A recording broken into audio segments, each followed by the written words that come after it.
Konektivitas antar ruang dan waktu. 1. Aspek ruang dan waktu. Aspek ruang. Ruang merupakan suatu tempat yang dapat dimanfaatkan untuk aktivitas individu maupun kelompok. Aspek ruang meliputi wilayah darat, perairan, udara, beserta kelengkapannya berbagai organisme biotik dan abiotik. Setiap ruang mempunyai bentuk, kondisi fisik, dan karakteristik yang berbeda yang mengakibatkan adanya perbedaan potensi sesuai kondisi wilayah masing-masing. Berikut adalah contoh dari interaksi keruangan. Wilayah pantai merupakan daerah penghasil ikan, sedangkan wilayah pegunungan merupakan daerah penghasil sayur-mayur. Penduduk di wilayah pantai membutuhkan sayur-mayur, sedangkan penduduk di wilayah pegunungan membutuhkan ikan. Untuk saling melengkapi, mereka harus melakukan interaksi melalui perdagangan demi memenuhi kebutuhan wilayah masing-masing. B. Aspek waktu. Waktu merupakan semua rangkaian peristiwa yang terjadi ketika suatu proses berlangsung. Dalam konteksnya, waktu dibagi menjadi 3, yaitu sebagai berikut. 1. Waktu lampau, yaitu waktu yang berkaitan dengan masa lalu. Waktu yang tidak dapat terulang kembali dan hanya dapat dikenang. 2. Waktu sekarang, yaitu waktu yang sedang berlangsung.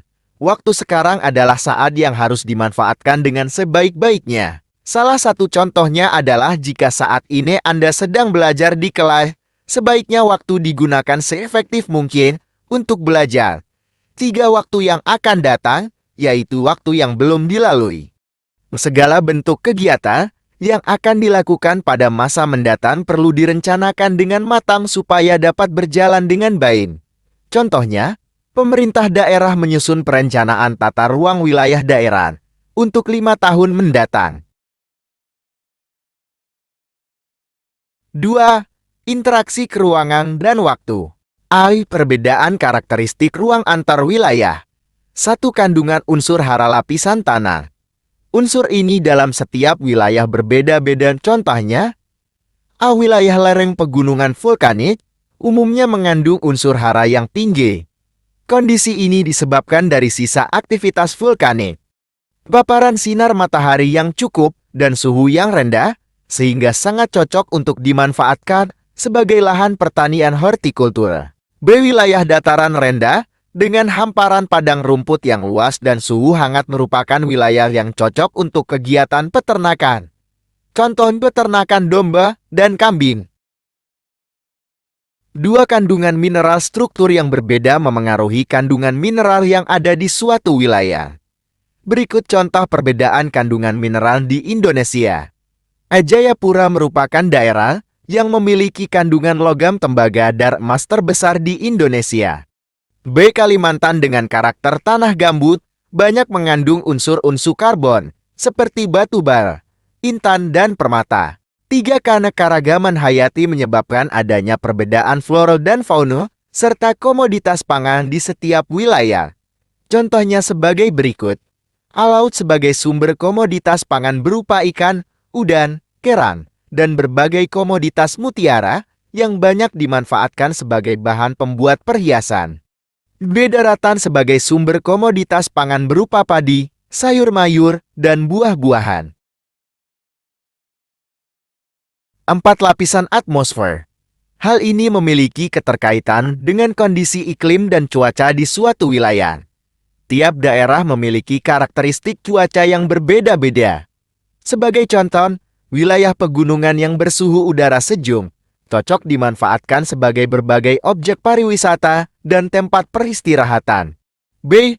Syarat interaksi keruangan. Interaksi dapat diartikan sebagai hubungan timbal balik yang saling memengaruhi antara kedua belah pihak. Berikut prasyarat dasar yang memungkinkan terjadinya interaksi keruangan. 1. Complementarity atau saling melengkapi, yaitu kondisi saling melengkapi antar wilayah dalam memenuhi kebutuhannya. Melalui kegiatan perdagangan, tiap wilayah akan berusaha untuk memenuhi kebutuhan penduduk sekitar. 2. Intervening opportunity atau kesempatan antara, yaitu hal-hal yang berkaitan dengan pilihan tempat yang menawarkan komoditas yang sama. Dalam memenuhi kebutuhannya, seseorang akan mempertimbangkan jarak, waktu, dan biaya pengadaan. 3. Transferability atau kemudahan perpindahan barang ataupun orang merupakan faktor penting dalam interaksi keruangan. Sebuah wilayah jika terisolasi dari wilayah lain, tidak akan terjadi interaksi keruangan. Hal ini erat kaitannya dengan infrastruktur sebagai sarana penghubung yang memudahkan pergerakan barang dan orang. Faktor-faktor yang mempengaruhi transferability antara lain sebagai berikut. A. Infrastruktur transportasi, keberadaan fasilitas jalan raya, pelabuhan, dan bandara pada suatu wilayah akan menyebabkan interaksi keruangan berjalan semakin efektif sehingga sistem transportasi komoditas menjadi lebih cepat dan tepat. B. Infrastruktur jaringan komunikasi, serta hadirnya telepon dan internet seolah mendekatkan jarak dan waktu. Segala kejadian yang terjadi di belahan bumi dapat diketahui dalam waktu yang real-time. Segala kemudahan yang dihadirkan di dunia maya pun banyak memengaruhi interaksi keruangan. Sebagai contoh, untuk melakukan transaksi perbankan, seseorang tidak perlu lagi datang ke bank. 3. Pengaruh interaksi keruangan dan waktu. A. Perkembangan pusat perdagangan dan produksi lokal. Setiap wilayah memiliki komoditas unggulan yang khas dan dapat dikembangkan sebagai keunggulan wilayahnya. 1. Pusat perdagangan. Interaksi antar ruang dapat memicu proses pergerakan barang, manusia, dan informasi antar wilayah dalam kegiatan perdagangan. Pusat perdagangan ini yang menjadi titik temu dari banyak pihak untuk memenuhi kebutuhan, baik berupa barang maupun jasa. Salah satu contohnya adalah pusat grosir pakaian di Pasar Tanah Abang, Jakarta. 2. Pusat produksi lokal. Konsep pengembangan ekonomi dengan menggali potensi kekuatan lokal untuk pusat produksi lokal dilakukan dengan memobilisasi sumber daya, kapasitas, dan keterampilan dalam rangka mencapai pembangunan ekonomi daerah yang berkualitas dan berkelanjutan. Salah satu contohnya adalah pusat produksi batik di Laweyan, Surakarta. B. Perkembangan sarana dan prasarana. Sarana dan prasarana mendorong terjadinya interaksi keruangan. Fasilitas yang memadai dapat memperlancar interaksi dan mengakomodas meningkatnya mobilitas penduduk. Contohnya, kemudahan mengakses transportasi, memudahkan perpindahan barang, dan masyarakat antar daerah. C. Perubahan penggunaan lahan.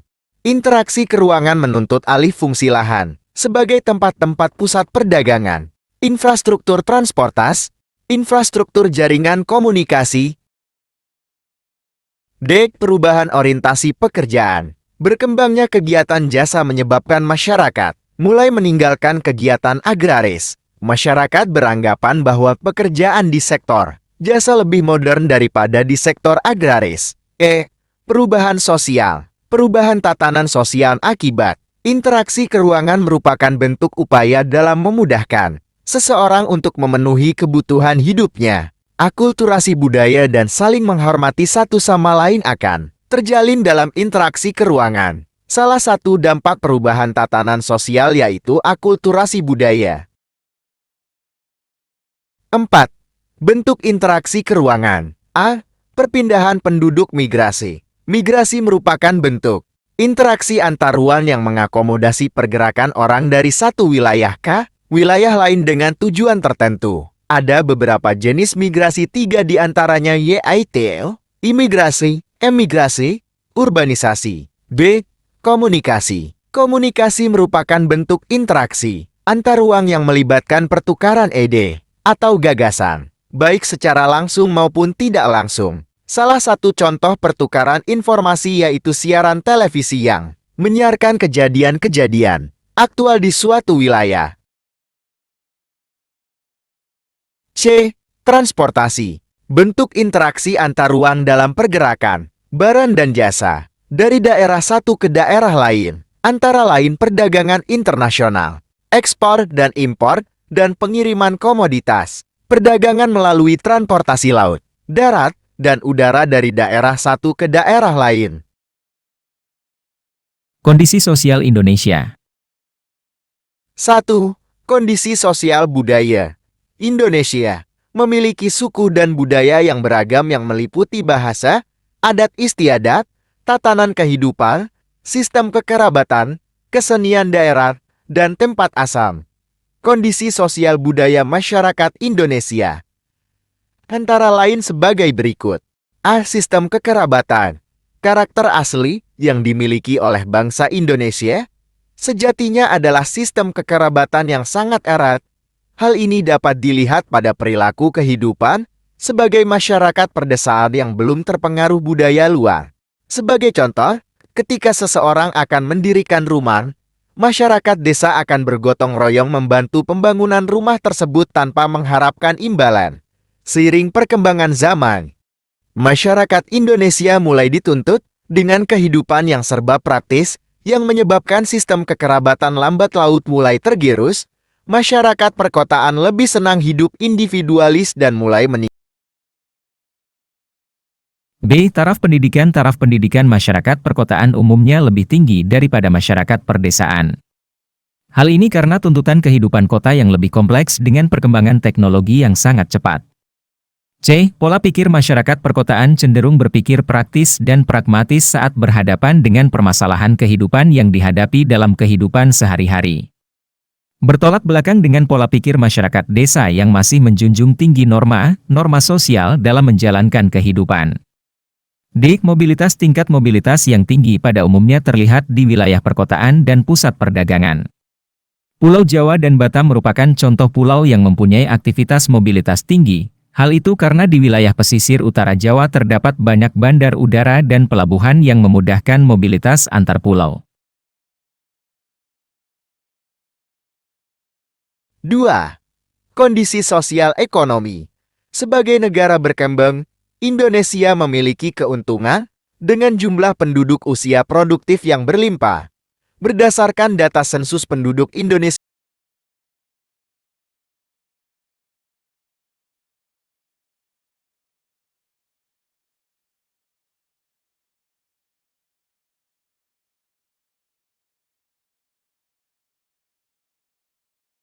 negara yang memiliki sebaran penduduk seperti piramida pada gambar 5.11 dapat dikatakan mendapatkan bonus demografi, yaitu usia produktif lebih banyak daripada usia non-produktif.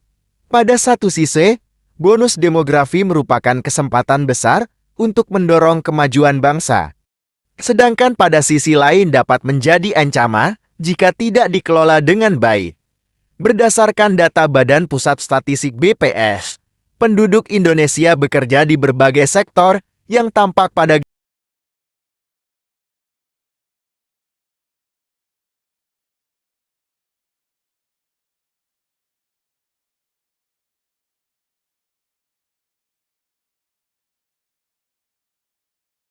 Tiga, kondisi sosial politik. Sejak awal berdirinya, bangsa Indonesia telah mengalami berbagai bentuk sistem politik yang sebenarnya bertujuan mencari bentuk yang tepat untuk menyejahterakan masyarakat Indonesia. A. Bentuk pemerintahan Indonesia. Negara Indonesia merupakan negara republik dengan kedaulatan tertinggi berada di tangan rakyat. Akan tetapi negara dan pemerintahan dikepalai oleh seorang presiden. Kata republik berasal dari kata Latin, res publico, yang secara harfiah mengandung arti, urusan awam, yang artinya dimiliki serta dikawal oleh rakyat. Presiden diangkat berdasarkan keinginan rakyat. Setiap rakyat memiliki hak yang sama untuk dipilih dan memilih kepala negara. B. Sistem politik Indonesia. 1. Sistem politik dalam negeri meliputi Sila keempat Pancasila dan Pasal 27 Ayat 1, Pasal 28D Ayat 1, Pasal 28D Ayat 3, UUD 1945 yang sudah diamandemen. 2. Sistem politik luar negeri meliputi politik bebas aktif, pembukaan UUD 1945, Pasal 11 Ayat 1, dan Pasal 13 Ayat 1, UUD 1945 yang sudah diamandemen. C. Aktivitas politik. 1. Aktivitas politik dalam negeri meliputi A. Pemilihan umum, yang meliputi 1. Memilih presiden dan wakil presiden. 2. Memilih anggota DPR sebagai wakil rakyat tingkat nasional atau daerah. 3. memilih anggota DPD sebagai pengemban aspirasi daerah di Parlemen Pusat.